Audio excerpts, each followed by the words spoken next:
Hey guys, welcome back to my channel. Time ఇప్పుడు 5:30 అయితే అవుతుంది. యాక్చువల్గా ఎర్లీ మార్నింగ్ సన్ రైజ్ చూద్దామని బీచ్కి వెళ్దాం అనుకున్నాం. బీచ్ అక్కడ మన బాపట్ల ఇంకా స్టార్ట్ అవ్వలేదు. సో నేను ఇప్పుడు మంగళగిరి నుంచి అయితే స్టార్ట్ అవుతున్నాం. వెళ్దాం ఫస్ట్, అంటే బై ట్రైన్ వెళ్తున్నాము. బైక్స్ అనుకున్నాం కానీ కుదరలేదు. అక్కడికి వెళ్ళాక కంటిన్యూ చేస్తాం. మా ఫ్రెండ్స్ అందరూ హాస్టల్ నుంచి రైల్వే స్టేషన్కి వచ్చేస్తా అన్నారు. సో నేను ఇంకా మంగళగిరి నుంచి రైల్వే స్టేషన్కి అయితే స్టార్ట్ అయ్యాను. కాకపోతే అసలు రోడ్స్ అయితే ఏమీ కనిపించలేదు, చూస్తున్నారు కదా వీడియోలో.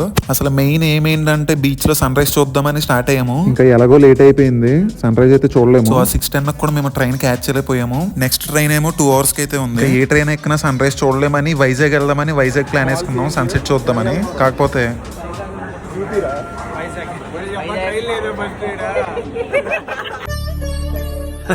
సరే సర్లే, ఎన్నెన్నో అనుకుంటాం, అన్ని జరుగుతాయి ఏమిటి? అసలు ట్రైన్లో వెళ్ళడానికి కారణం బైక్ సెట్ అవ్వలేదని. అంటే నా దగ్గర ఒక బైక్ ఉంది, మా ఫ్రెండ్ ఇంకోటి సెట్ చేస్తా అన్నాడు కానీ అది సెట్ చేయలేదు. ఇంకా ట్రైన్ ఎలాగా మిస్ అయింది కదా అని వాడు ఏదోలా చేసి మొత్తం బండి అయితే తెచ్చాడు.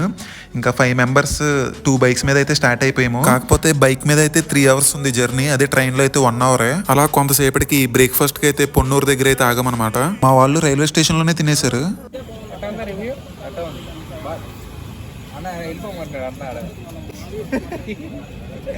సేమ్ పండు కోతి లెక్కన ఉన్నావురా.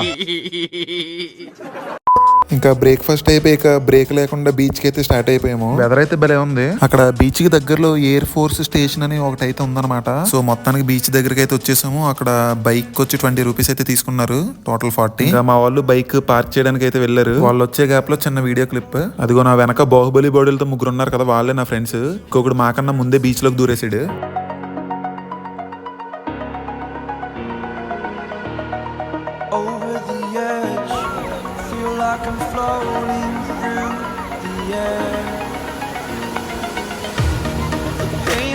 సో బీచ్కి అయితే వచ్చేసాం మనం.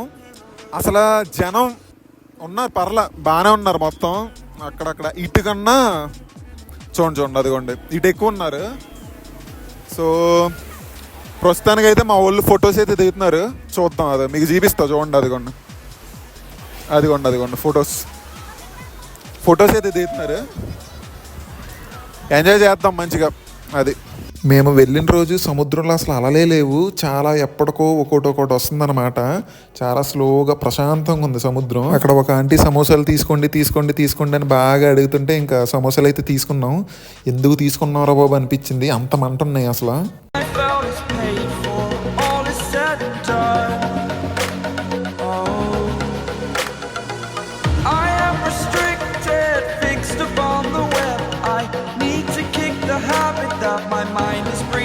ఈ మధ్యన ఇన్స్టాగ్రామ్లో రీల్ ఒకటి బాగా ట్రెండ్ అవుతుందంటే అది ట్రై చేద్దామని ట్రై చేసాము. చూడండి ఎలా వచ్చిందో.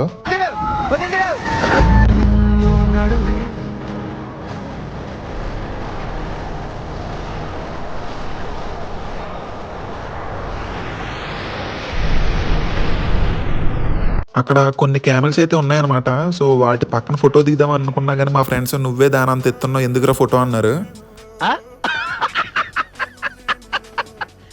కాసేపు అలా నీటిలో బాగా తడిసి బీచ్ అంతా ఒక రౌండ్ వేద్దామని స్టార్ట్ అయ్యా.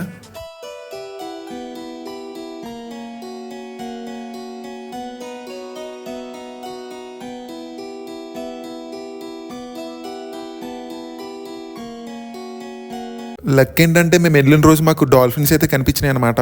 కాకపోతే వీడియో తీయడానికి ఫోన్ అప్పుడు నా చేతిలో లేదు, కానీ డాల్ఫిన్స్ అయితే కనిపించినాయి. అలా చాలాసేపు వాటర్లో ఎంజాయ్ చేసిన తర్వాత తడిసిన బట్టలన్నీ చేంజ్ చేసేసుకుని ఇంకో బట్టలు అయితే వేసుకున్నాం అనమాట ఫొటోస్ దిగడానికి. సో ఆ రోజు నేను క్యామ్ అయితే తీసుకెళ్ళాను అనమాట. సో కెమెరాలో కూడా ఫొటోస్ అయితే దిగేసాం.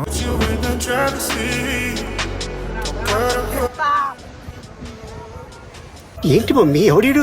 సో అక్కడ ఉన్న హార్స్ని కూడా వదలలేదు, దాంతో కూడా ఫోటో అయితే తీసేసుకున్నారు మా వాళ్ళు. అక్కడ డ్రై ఫిష్ అవన్నీ అమ్ముతున్నారు అనమాట. ఇంకా చాలాసేపు ఎంజాయ్ చేసిన తర్వాత ఫొటోస్ అన్ని దిగిన తర్వాత ఇంకా రిటర్న్ అయితే స్టార్ట్ అయిపోయాము. సో వీడియో అయితే ఇది. మీలో ఎంతమంది సూర్యలంక బీచ్కి వెళ్ళారు కామెంట్ అయితే చేయండి. సో మరొక వీడియోలో మళ్ళీ కలుసుకుందాము. Thanks for watching.